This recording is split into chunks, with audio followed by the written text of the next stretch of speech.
আমরা বুঝতে পারছি যে বাংলাদেশ এই মুহূর্তে স্মরণকালের একটা কঠিন সময় পার করছে। তীব্র তাপ প্রবাহ চলছে বাংলাদেশে এবং বিশ্বের বিভিন্ন দেশের আবহাওয়া দপ্তরের রিপোর্ট অনুযায়ী 2024 সাল হবে বিশ্বের উষ্ণতম বছর। এই বৈশ্বিক উষ্ণায়নের এই সময়ে বাংলাদেশ এই গ্লোবাল ওয়ার্মিংয়ের সবচাইতে মারাত্মক ভিকটিমের মধ্যে একটা রাষ্ট্র, যেটা ইতিমধ্যে আপনাদের সামনে বলা হয়েছে। গ্লোবাল ওয়ার্মিং এটা বিশ্বব্যাপী একটা সমস্যা। এইটার প্রধানতম দায়ী হচ্ছে শিল্পে যে সমস্ত দেশ উন্নত তারা প্রধানত দায়ী, কিন্তু এর প্রভাবে ক্ষতিগ্রস্ত হচ্ছে বিশ্বের সবচাইতে অনুন্নত স্বল্পোন্নত দেশগুলো, বাংলাদেশ তার মধ্যে অন্যতম। তো গ্লোবাল ওয়ার্মিং এর প্রভাবে সাগর পৃষ্ঠের উচ্চতা বেড়ে যাওয়া, পানির স্তরের উচ্চতা বেড়ে যাওয়ার কারণে যেটা হবে যে বিশ্বের যে সমস্ত দেশ সমুদ্র উপকূলবর্তী, যেমন বাংলাদেশ, এই সমস্ত দেশের অনেক এলাকা তলিয়ে যাবে। এবং আমাদের গবেষণা রিপোর্ট, বিশ্বের সমস্ত আবহাওয়াবিদদের জলবায়ু বিষয়ক গবেষণা রিপোর্ট বলছে যে গ্লোবাল ওয়ার্মিং যদি অব্যাহত থাকে তাহলে আগামী এক দশকের মধ্যে বাংলাদেশের 1/3 অর্থাৎ দক্ষিণ পশ্চিম এবং দক্ষিণাঞ্চলীয় যে উপকূলবর্তী এলাকা আছে বাংলাদেশে, সেগুলো পানিতে তলিয়ে যাবে। বাংলাদেশের আয়তনটা ছোট হয়ে যাবে। এগুলো হচ্ছে গ্লোবালাইজেশনের কারণে, গ্লোবাল ওয়ার্মিং এর কারণে এই সমস্যাগুলো তৈরি হবে। কিন্তু বাস্তবে বাংলাদেশের যে সমস্ত দায় দায়িত্ব আছে এই মুহূর্তে রাষ্ট্রের বা সরকারের, বাংলাদেশের এই তাপ প্রবাহ এবং জলবায়ু পরিবর্তনের ব্যাপারে সরকারের কি কি করা উচিত ছিল, আমাদের কোন কোন জায়গায় সমস্যা, কি কি পদক্ষেপ গ্রহণ করা উচিত, এই সব বিষয়ে আমরা মনে করি রাজনৈতিক দল হিসেবে জাতির কাছে আমাদের বক্তব্য তুলে ধরা দরকার।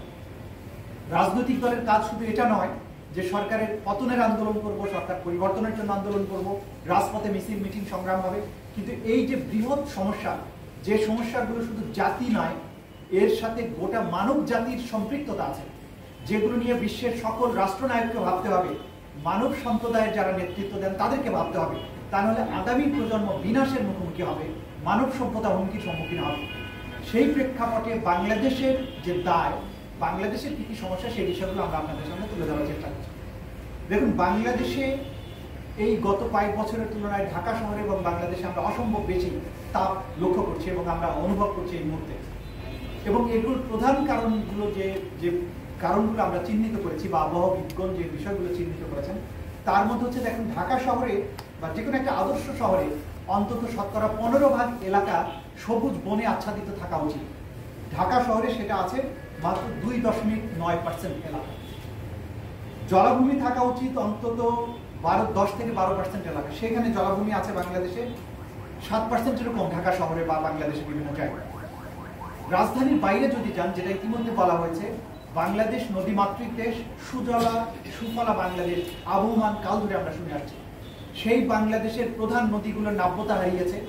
যমুনা, যেটা ব্রহ্মপুত্র নামে বাংলাদেশে প্রবেশ করেছে ভারত থেকে, যেটা সূচনা হয়েছে তিব্বত থেকে, মানস সরোবর থেকে, সেই জলবতী ধারা যে বাংলাদেশকে আবহমান কাল ধরে বাংলাদেশকে সিক্ত করেছে, পলিমাটি দিয়েছে, সভ্যতাকে উন্নত করেছে, বাংলাদেশকে উর্বর করেছে, সেই যমুনা নদী আজকে বিস্তীর্ণ চরে পরিণত হয়েছে। যেখানে পানি থাকার কথা ছিল সেখানে বালুচরে হলে সেই বালুচরের কারণে তাপমাত্রার বৃদ্ধির যে কারণ, সেটি ঘটে যাচ্ছে বারবার। ব্রহ্মপুত্রের এই উজানে ভারত বাঁধ নির্মাণ করে এর পানি প্রত্যাহার করছে। তিস্তা নদীর উজানে পানি প্রত্যাহার করার কারণে তিস্তা মরা নদীতে পরিণত হয়েছে। গঙ্গা নদীতে, যেটা বাংলাদেশে পদ্মা নামে পরিচিত, সেটাতে ফারাক্কা বাঁধ নির্মাণ করে দক্ষিণ পশ্চিমাঞ্চলীয় এলাকা এগুলোকে মরুভূমিতে পরিণত করা হয়েছে। এবং এই পদ্মা নদীর শাখা নদী যেগুলো আছে, চিত্রা নদী, কপোতাক্ষ এবং পশ্চিমাঞ্চলে যে সমস্ত সুন্দর সুন্দর নদী ছিল, যেগুলোর উপরে আমাদের সাহিত্য, সংস্কৃতি, আমাদের সিনেমা, কবিতা, গল্প রচিত হয়েছে, আবহমান কাল ধরে যে নদী দেখে আমরা অভ্যস্ত হয়েছি, সেই সবগুলো নদী মরা নদী এবং মরা খালে পরিণত হয়েছে, যেখানে পানি নেই। এইভাবে যখন নদীগুলো নাব্যতা হারাবে, নদীগুলোকে প্রাকৃতিক কারণে কিন্তু নদীগুলো নাব্যতা হারায়নি। বাংলাদেশের অধিকাংশ নদী, 350 নদীর উজানে তারা বাদ দিয়েছেন। একতরফা ভাবে ভারত আন্তর্জাতিক নদীগুলোর পানি প্রত্যাহার করেছে, যে কারণে বাংলাদেশের নদীর নাব্যতা হারিয়েছে, নদীতে চর পড়েছে, পানিতে লবণাক্ততা বেড়েছে, ভূগর্ভস্থ পানির স্তর নেমে গেছে। এর প্রত্যেকটাই গ্লোবাল ওয়ার্মিং এর জন্য দায়ী। সুতরাং বাংলাদেশকে আজকে যে মরুভূমিতে পরিণত করার দিকে যে ধাবিত হচ্ছে, এটার প্রধান কারণ হচ্ছে বাংলাদেশের নদীগুলোকে একতরফাভাবে উজান থেকে প্রতিবেশী রাষ্ট্র কর্তৃক এই পানি প্রত্যাহার এবং এই নদীগুলোকে হত্যা করা। এই নদীগুলোকে হত্যা করার বিরুদ্ধে আন্তর্জাতিক আইন অনুযায়ী বাংলাদেশের যে সমস্ত পদক্ষেপ গ্রহণের কথা ছিল, বাংলাদেশ সরকার সেগুলো গ্রহণ করতে শোচনীয়ভাবে ব্যর্থ হয়েছে। তারা তিস্তার পানি আনতে পারেনি, ফারাক্কা বাঁধের পানি যেটা ন্যায্য হিস্সা অনুযায়ী বাংলাদেশে পাওয়ার কথা সেটা তারা এনশিওর করতে পারেনি। শুষ্ক মৌসুমে এত বেশি পানি প্রত্যাহার করা হয়, চুক্তির 4 ভাগের বা 10 ভাগের 1 ভাগ পানি ভারত দেয়। এইটার বিরুদ্ধে উচ্চারণ করার মতো কোনো শব্দ বাংলাদেশ সরকারের মুখে কখনো শোনা যায় না। কারণ ভারতের ব্যাপারে তাদের এত বেশি নতজানুতা আছে, তাদের কি দায়বদ্ধতা আছে ভারতের প্রতি আমরা জানি না, কিন্তু গঙ্গার পানির হিস্সা পাওয়ার ব্যাপারে তারা টু শব্দটি করতে সাহসী হন না। তারা তিস্তার পানির ব্যাপারে টু শব্দ করতে পারেন না, ব্রহ্মপুত্রের পানি প্রবাহের ব্যাপারে কোনো টু শব্দ করতে পারেন না। অথচ এই যে ক্ষমতায় থাকার জন্য আপনারা প্রতিবেশী রাষ্ট্রের সাথে কথা বলছেন না, এটা যে আমার জাতিকে, আমার দেশকে মরুভূমিতে পরিণত করছে। আগামী প্রজন্ম এখানে বাস করতে পারবে না, এখানে মরুভূমিতে উঠ চড়বে, সেই সময়ের জন্য আমাদেরকে অপেক্ষা করতে হবে। কিন্তু আমার সরকারের এই ব্যাপারে কোনো টনক হচ্ছে না। তারা হিট অফিসার নামক একটা তামাশার বস্তু নিয়োগ করে তার কিছু বালখিল্য কথাবার্তা শুনে জাতির সাথে তারা যে তামাশা করছেন, এই জাতীয় একটা মহা ক্রাইসিসকে তারা যে একটা তামাশার বস্তুতে পরিণত করেছেন। এই কথিত হিট অফিসারের নিয়োগ এবং তার বালখিল্য সুলভ কথাবার্তা এটা আমাদের জাতির সাথে এই তামাশাটাকে সুস্পষ্ট করে দিয়েছে। তার বাইরে দেখুন, ঢাকা শহরে অপরিকল্পিত নগরায়ন, বিল্ডিং যেগুলো বানানো হচ্ছে, বিল্ডিং কোড মানা হচ্ছে না, যতটুকু জায়গা ছাড়ার কথা সেগুলো ছাড়া হচ্ছে না। রাস্তার পাশে যেখানে গাছ লাগানোর কথা, প্রত্যেকটা বাড়িতে গাছ লাগার কথা, সেটা নাই। ঘুষ খেয়ে রাজু বিল্ডিংগুলোর প্ল্যান দিয়ে দিচ্ছে যেখানে 1 ইঞ্চি জায়গাও যাতে ছাড়তে না হয়, অথচ 1/4 জায়গা ছাড়ার কথা সেই জায়গাতে যদি একটি করেও গাছ লাগানো হলো, ঢাকা শহরের তাপমাত্রা এই গাছ লাগানোর কারণে অন্তত 4 ডিগ্রি কমানো সম্ভব, সেটাই তারা করছেন। সবুজ উদ্যান না থেকে বরং সবুজ উদ্যানগুলো হত্যা করা হয়েছে। সৌরার্য উদ্যান সবুজে ভরপুর ছিল, সেখানে আপনি ঐতিহাসিক স্থাপনা করবেন ঠিক আছে, কিন্তু তা করতে গিয়ে প্রকৃতিকে হত্যা করে ফেলেছেন। এটা একটা মরুভূমিতে পরিণত হয়েছে। সৌরার্য উদ্যানে ঢুকলে গায়ের চামড়া পুড়ে যায়, এটা তো হবার কথা ছিল না। এরপরে ঢাকা শহরে যে এত খাল ছিল, প্রত্যেকটা খাল বেদখল হয়ে গেছে, বিল্ডিং নির্মাণ হচ্ছে। দেখা যাচ্ছে যে প্রত্যেকটা বেদখলের সাথে সরকারি দলের লোকেরা জড়িত। আপনি যদি গ্লোবাল ওয়ার্মিং, ঢাকা শহরের তাপমাত্রা কমাতে চান, প্রত্যেকটা জলাশয় খালকে উদ্ধার করতে হবে, স্বচ্ছ পানির প্রবাহ নিশ্চিত করতে হবে। ঢাকা শহরের জন্য যেমন এটা প্রযোজ্য, একইভাবে নদীগুলোর ক্ষেত্রে প্রযোজ্য। আপনি দেখেন, তিতাস একটি নদীর নাম, একটা বিখ্যাত সিনেমা হয়েছে, অদ্বৈত মল্লবর্মণের বিখ্যাত উপন্যাস আছে তিতাস একটি নদীর নাম। সেই তিতাস নদীকে ট্রানজিট দেওয়ার জন্য একটা রাষ্ট্রকে, প্রতিবেশী রাষ্ট্রকে আপনি মাঝখানে বাদ দিয়েছেন, তার প্রবাহকে নষ্ট করেছেন।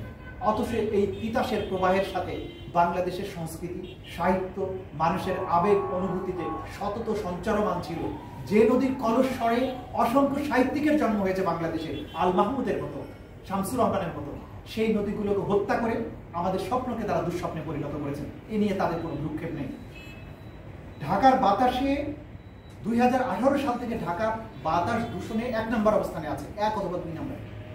ঢাকা শহরের যানবাহনগুলো যে কালো ধোঁয়া নিঃসরণ করে, আপনি বাসগুলো দেখবেন, লোকাল বাসগুলো, এর পেছনে যদি আপনি যান যে কি পরিমাণ কালো ধোঁয়া নিঃসরণ করছে, এদের ফিটনেস কখনো চেক করে? তারা চেক করে মোটরসাইকেলে, যেখানে ধরে তাদের কাছ থেকে ঘুষ আদায় করা যাবে। কিন্তু বাস মালিকদের, এই যানবাহন মালিক সমিতির সাথে তাদের কি অবৈধ চুক্তি বা অপবিত্র চুক্তি আছে, আনহোলি অ্যালায়েন্স আছে, এই বাসগুলোর ফিটনেস নিয়ে সরকারের কোনো সমস্যা নেই। বলে বাংলাদেশ সিঙ্গাপুর হয়েছে। ঢাকা শহরের লোকাল বাস, রামপুরা রোডের লোকাল বাস যদি দেখেন এবং সেটা ছবি তুলে আপনি দুনিয়ার বিভিন্ন জায়গায় পোস্ট করেন, তাহলে বোঝা যাবে যে উন্নয়নের ক্ষেত্রে আমরা কোথায় আছি এবং এই বাসগুলোর ফিটনেসটা কি পর্যায়ে আছে। রিপোর্ট অনুযায়ী ঢাকা শহরে 5 ধরনের বিপজ্জনক গ্যাস ঢাকা শহরের বাতাসে আছে এবং এই গ্যাসগুলো গ্লোবাল ওয়ার্মিং এর জন্য দায়ী, তাপমাত্রা বৃদ্ধির জন্য দায়ী। বলা হচ্ছে এই গ্যাসগুলো হচ্ছে carbon monoxide, nitric oxide, nitrogen dioxide, volatile organic compound এবং ওজোন গ্যাস। এই গ্যাসগুলো বাতাসে 10 থেকে 400 বছর পর্যন্ত বিরাজমান থাকবে। যদি এটা অতিবৃষ্টি বা কোনো বাতাসের কারণে সরে না যায়, 400 বছর পর্যন্ত বায়ুমণ্ডলে থাকবে।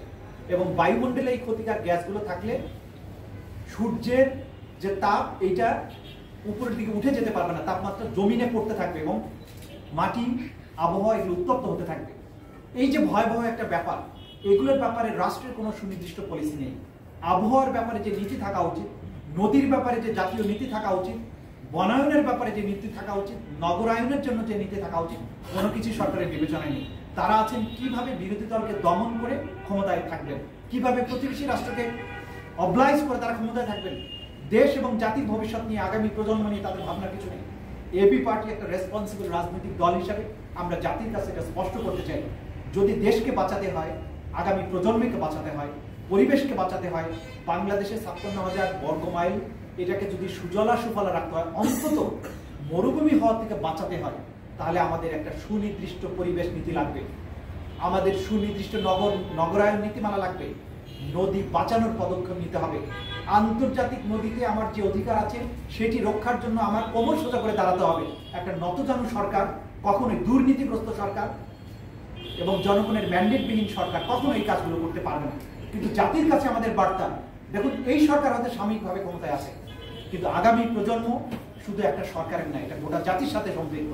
আমাদেরকে এই দেশকে বাঁচাতে হবে। আমরা যদি আগামী প্রজন্মকে বাঁচাতে যাই, এই ঢাকা শহরের রাস্তায় যাতে সৌদি আরবের মতো উট চড়ে না বেড়ায়, এরকম পরিবেশ যাতে না আসে, সেজন্য আমাদেরকে এখনই সচেতন হতে হবে। রাজনৈতিক সদিচ্ছা লাগবে। সরকার যেহেতু এটা করবে না, রাজনৈতিক দল হিসেবে আমরা এটা জনগণের কাছে নিয়ে যাচ্ছি এবং আওয়াজ তুলছি। আমরা জনগণকে নিয়ে আন্দোলন করছি নদী বাঁচানোর জন্য, পরিবেশ বাঁচানোর জন্য আমাদেরকে একটা বৃহত্তর আন্দোলন করতে হবে। দুনিয়ার রিপোর্ট বলছে যে আগামী শতাব্দীতে কোনো বিশ্বযুদ্ধ হলে তার প্রধান কারণ হবে সুপেয় পানির জন্য যুদ্ধ। আমরা নদীমাতৃক বাংলাদেশ, সুজলা বাংলাদেশ বলি, কিন্তু ঢাকা শহরের আশেপাশে যত নদী আছে প্রত্যেকটা নদীর পানি আলকাতরার চেয়ে কালো। প্রত্যেকটা নদীর পানি সুপেয় তো নয়, এখানে কোনো কীট পতঙ্গ বাঁচতে পারে না। এরকম অবস্থায় প্রকৃতির দেয়া, আল্লাহর দেয়া, সৃষ্টিকর্তার দেয়া যে নিয়ামত, যে প্রাকৃতিক নদী, সেগুলোকে হত্যা করে, সেগুলোকে দূষিত করে, ময়লার ভাগারে যে গ্যাসগুলোর কথা আমি বলেছি, ময়লার ভাগার থেকে একটা বিপুল পরিমাণ এই গ্যাস নির্গত হয়, যেগুলো এই পরিবেশকে উত্তপ্ত করে। ময়লার ভাগারগুলো অপরিকল্পিতভাবে বিভিন্ন জায়গায় বানানো হয়েছে, অথচ বিশ্বের সবচাইতে যে উন্নত শহরগুলো আছে, সুপার সিটিগুলো আছে, টোকিও বলেন, নিউ ইয়র্ক বলেন, লন্ডন বলেন, তাদের বর্জ্য ব্যবস্থাপনার সুনির্দিষ্ট নীতি আছে। কলকারখানার থেকে যে বর্জ্য বের হয়, পানিটা বের হয়, এফ্লুয়েন্ট ট্রিটমেন্টের মাধ্যমে পানিটাকে প্রাকৃতিক পানির মতো পরিশোধিত করে নদীতে তারা ছাড়ে। আর আমাদের গাজীপুরের শিল্পাঞ্চলের কারখানার থেকে সরাসরি বর্জ্য গিয়ে তুরাগ নদীতে পড়ছে, অন্যান্য নদীতে, শীতলক্ষা নদীতে পড়ছে। এই নদীতে তো মানুষ নামলে সাথে সাথে তার চামড়াগুলো পুড়ে যায়। তাহলে টোকিও শহরের বা ব্যাংককের মতো শহরে শিল্পের বর্জ্য যখন পানিতে পড়ছে, তখন একটা ন্যাচারাল পানির মতো পড়ছে। তা আমার নদীতে যখন শিল্প কারখানার পানিগুলো গড়িয়ে পড়ছে, সেটা কেন বিষাক্ত হয়ে পড়ছে? এইটা রোধের জন্য আপনার কি ভূমিকা আছে? সরকার আইন আছে এফ্লুয়েন্ট ট্রিটমেন্ট করার কথা প্রত্যেকটা কারখানায়, কিন্তু সেগুলো করে না, ঘুষ খায়, সার্টিফিকেট দিয়ে দেয় এফ্লুয়েন্ট ট্রিটমেন্ট প্ল্যান্ট আছে, কিন্তু বাস্তবে আপনি তুরাগ নদীতে যান, গাজীপুর শহরের যত আশেপাশে গাজীপুর জেলার নদ নদী খালবিল আছে, আপনি যে দেখেন দুর্গন্ধে দাঁড়াতে পারেন কিনা। তো যে সুন্দর প্রকৃতি, যেখানে ফুল ছিল, পাখি ছিল, সেগুলোকে দুর্গন্ধযুক্ত বাংলাদেশে পরিণত করেছে। তাদের কাছ থেকে আসলে ভালো কিছু আশা করা যায় না।